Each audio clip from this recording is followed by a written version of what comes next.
Most widgets have connector points that serve as anchors for connecting widgets. To edit connector points, right-click the widget and select Transform Shape Edit Connection Points. Then you can drag the connector point.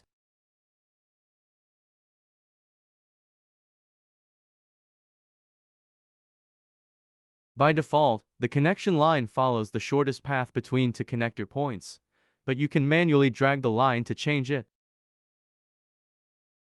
If you want to restore the connecting line to default, click the Reflow button on the Style panel. There are 4 types of connecting lines, and sharp turns or right angles at turns. Rounded turns are default type. Straight are straight line. Finally, curve. You can also change the pattern of the lines in the Style toolbar. Click on the Pattern drop list to select.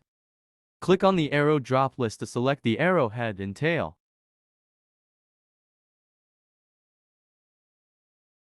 Double-click the connector line to enter the text.